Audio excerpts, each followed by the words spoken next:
नमस्कार, स्वागत है आपका। मैं हूं आपके साथ सपना दुबे। वैसे तो हमारे देश में न जाने हजारों देवी देवताओं की पूजा अर्चना होती है। हर साल न जाने कितने व्रत भी रखे जाते हैं, लेकिन एक त्योहार ऐसा है जिसका हर कोई पूरे साल इंतजार करता है। भगवान विष्णु ने इस धरती पर अलग अलग रूप में जन्म लिया। उसी में से उनका एक रूप, जो उनका आखिरी रूप भी था, वो आज भी लोगों के मन में जीवित है। उस रूप को हर कोई पूजता है। कहने को तो हर भगवान ही हमें प्यार सिखाते हैं, लेकिन भगवान का सिर्फ यही रूप है जिसे पूरा जग ही लव गुरु कहता है। वैसे अभी तक आप लोग समझ ही गए होंगे कि हम किसकी बात कर रहे हैं। वैसे तो इस धरती पर लोग इन्हें अलग अलग नामों से बुलाते हैं।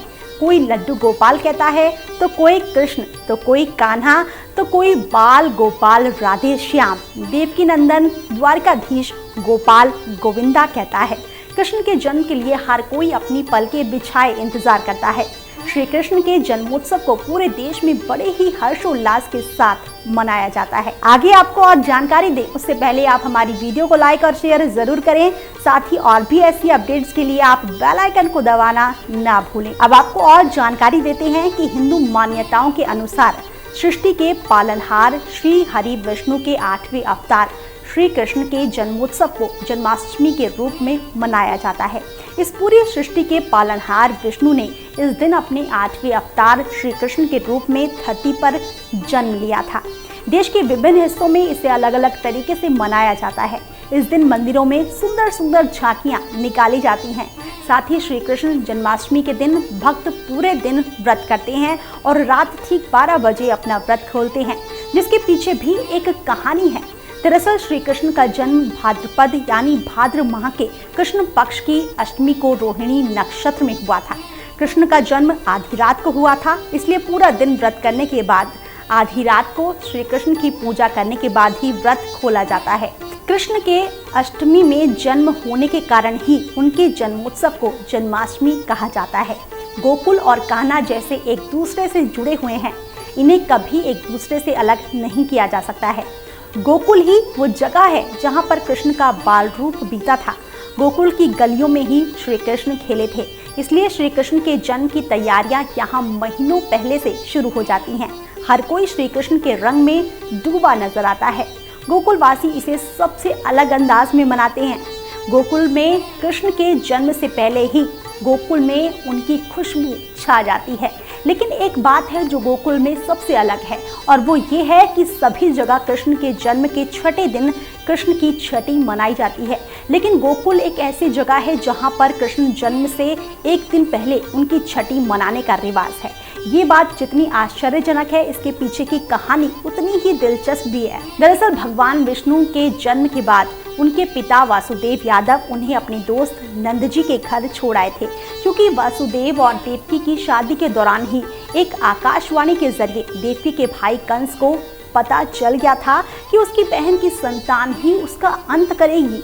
इसलिए कृष्ण हमेशा ही अपनी बहन के बच्चे को मार देते थे। लेकिन कृष्ण भगवान विष्णु के अवतार थे, इसलिए उनके जन्म के साथ सभी लोग गहरी नींद में सो गए थे, और इस दौरान वासुदेव अपनी संतान को अपने दोस्त की संतान से बदल देते हैं।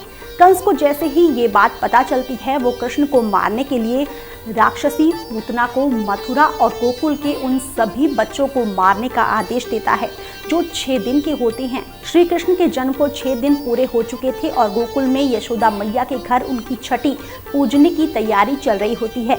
लेकिन तभी पूतना वहां आ जाती है। उसके आने का सुनते ही यशोदा माँ कृष्णा को छुपाने लग जाती हैं और कृष्ण की छठी करना भूल जाती हैं। हालांकि पूतना कान्हा को उठा लेती है और उसे अपना जहरीला दूध पिलाने की कोशिश करती है, लेकिन कान्हा अपने बाल रूप में ही पूतना को इतनी जोर से काटते हैं कि वो उसी वक्त मर जाती है। जिसके बाद ऐसे ही समय निकलता जाता है और श्री कृष्ण का जन्मदिन आ जाता है।